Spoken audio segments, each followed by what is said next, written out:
Alright, welcome back to the GSAC tournament. Spawning in the bottom center is the Terran player, Nivlac. And I'm also joined with my good friend Andrew, so would you like to do the introduction for his opponent? Well, yes, Ben, thank you. Spawning in the upper right is the random player, Rishnix, who happens to be Terran this game.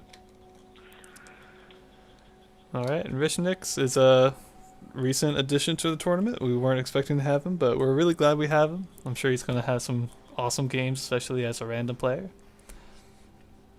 Yeah, absolutely. I mean, the more games we can get in, the more fun for everyone. Yeah, definitely. So, what do you think of this map and the spawning positions here? Do you like this map, Andrew? I don't mind this map. I personally don't have a problem with it. I know at a higher level, you don't really see this map much outside of mirror matchups, from what I've heard. But I personally think at this level, this map it's fine. I mean, you do have to scout multiple spawn positions, but Yep. I think in the end, once you know where your opponent is, I don't think the map's going to play too big of a deal in this matchup, I would say. But Yeah, I guess we'll have to see. Yeah, so I agree. I think every time I've played so far, I've always vetoed this map, and that's just because for me, like I'm always concerned about the force fields in the back. So it's like I'm concerned about getting in and out if I was doing like a banshee or something like that. And also Right, the yeah. third base is kind of like a little bit far away from me. So I don't know, it's a little bit sketchy for me, but Yeah, as a Terran player, this map doesn't have a whole lot of airspace.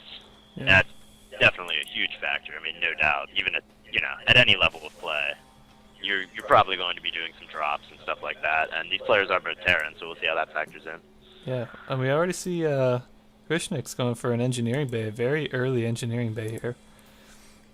And that could be to prevent the possible cloaked banshees, because he doesn't know exactly what Nivlac is doing at the moment. That's true. I feel like it's still a little bit early, and since he just spent his gas on that upgrade now, I feel like the tech lab was kind of like a weird decision by him. Because I feel like, you should have gotten 2 gases if you were doing this, and then did like stim and +1 at the same time. And then attack. Right, yeah, the timing on that was a little bit strange. Yeah, I feel like it was, I mean, even if he was going for Banshee, it wouldn't hit for another minute and a half or something like that. So I think that's a little bit odd, but I'm sure he knows what he's doing. So, Right, I guess we'll see how it plays out. yeah. But I don't know. I know he is a random player. I'm not sure which race he has the most experience with. I'm not sure how comfortable he is with. I'm sure he's very comfortable with all three. Right. But I'm not sure which one he prefers. I don't know what matchups he likes, things like that. Yeah. So I'm not sure how much experience he has in TVT. I mean, I imagine it's a decent amount, but I didn't actually talk to him about what matchups he prefers and stuff like that. Right. I see Nivlac going for what looks like maybe double like stim combat shields and then a factory and command center coming down here. Mhm. Rishnix also looks like he might be expanding soon just because of how many minerals he has, but no, putting down all the barracks.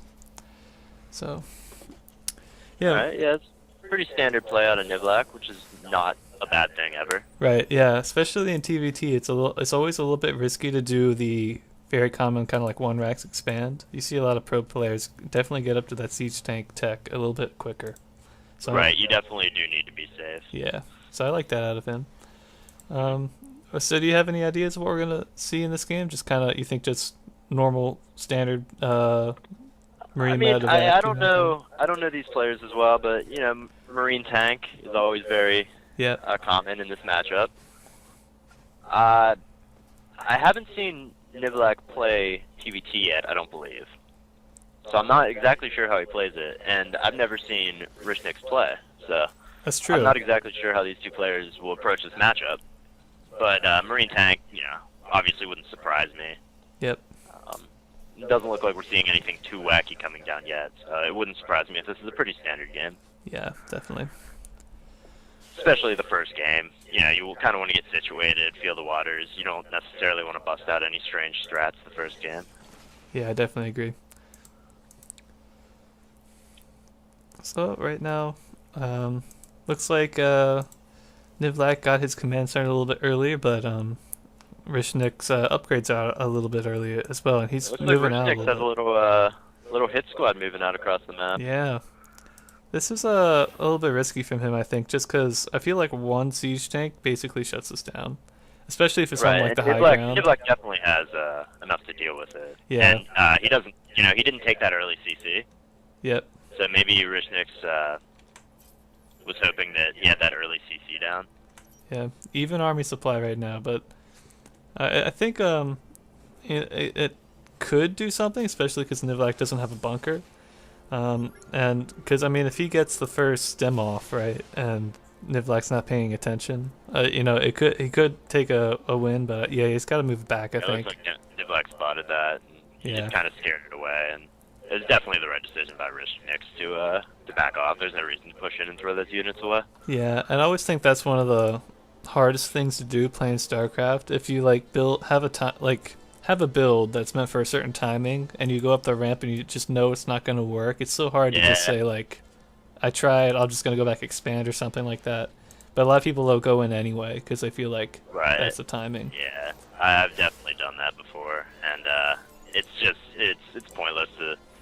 You don't want to throw away those units. You need to just kind of back off, Yeah. recoup, and use them for the next engage. And I like how he's going for a third command center now because, he knows that he went into some earlier army supply and is now that attack kind of was pushed back. He's like, okay, well, I have attacking units to defend a third base. So, I think it's a good Right, and I decision. know Nivlac isn't really known for his aggression, so Yep. that's definitely a safe move against him. Yeah. Well, I can't say definitely, but from what we've seen in the past, it's probably a safe move. Yeah, I think so. But who knows what Nivlac's been working on. But right now it's pretty standard. He's got a Widow Mine. That's never a bad unit in any matchup, although I would like to see the factory putting out some tanks, personally. Yeah, same. And we see actually Rishnix putting down a reactor on his first factory as well. He's a little bit behind in the tech, but surprised no one's going for siege tanks here. Yeah, it's very surprising. It's pretty hard to win this matchup without tanks. Yeah. But I guess we'll see what these players are doing. You definitely can win it without tanks, especially at this level. Yeah.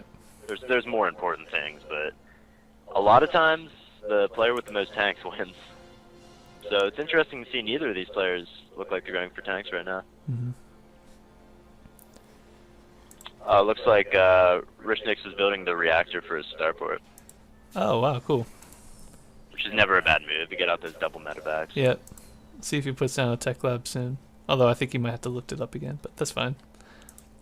Putting down a Right. second starport too. That's a little bit interesting.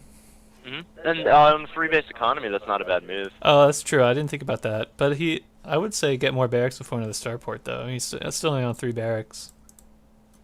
That's true, and I would just definitely like to see that factory cranking out some units or some siege tanks or something. Yeah, definitely. But so far, pretty standard play from both these players. Nothing, no glaring mistakes or anything. It seems like they're both playing pretty decent games. Yep, just playing it very safe, playing it very passive. But we see Nivlac moving out, and has he seen that third base? No, he hasn't. He hasn't scouted at all. He doesn't even know that he's got a second base up. Right. It's probably assumed at this point he has a second base, but Yeah. I doubt he knows about that third. I would That third's definitely very put down exposed more. right now. Yeah, If he knew about it, he could probably go snipe that, yeah. I definitely think If Rishnix's army is a little bit out of position to defend the third base. right. And Rishnix's army actually, I don't think Nivlac can push into that bunker, but if he catches that army here, here it goes. Here's the engage. Yeah, he's got a good first stem off. Ooh, There he goes doesn't have a Ridden. very good. He didn't have a very good concave, but when you have that many units, it doesn't Yeah. really matter. And bunker's already down. I feel like Nivlac could push in and kill him off right now. Yeah, that was a fantastic move. It's not something we've seen out of Nivlac before. I really didn't expect him to punish that third base, but he did. Yeah. And here the SCVs get pulled. What more can It looks like he's trying to transfer them over. And Get I mean, them out of harm's way, which isn't a bad move, but it might be too little too late at this point. yeah, Additional barracks go down, but I think it's just too late. yeah. I feel like the big thing in that fight was I think Nivlac had like what 5 medevacs compared to just like 2 at the time. For Rishnix. Right, that medevac count really I think made that a really difference. helped. Yeah. And might be able to hold this off, but I think the damage has been done. Yeah, I mean, Nivlac's going for a third behind this. It's already finished Reinforcements, being built. You know, slowly coming across the map. Very Marauder heavy. It's hard to take that down. And especially with all his medevacs. I mean, He does have a Widow Mine there, but I mean, it's not going to take out the whole army. yeah. Getting the production facilities. Yeah, very well might have. Oh, GG's called. well, congratulations to Nivlac for winning that game, and we'll see you guys in the next match. I hope you enjoyed this one, so thank you for watching.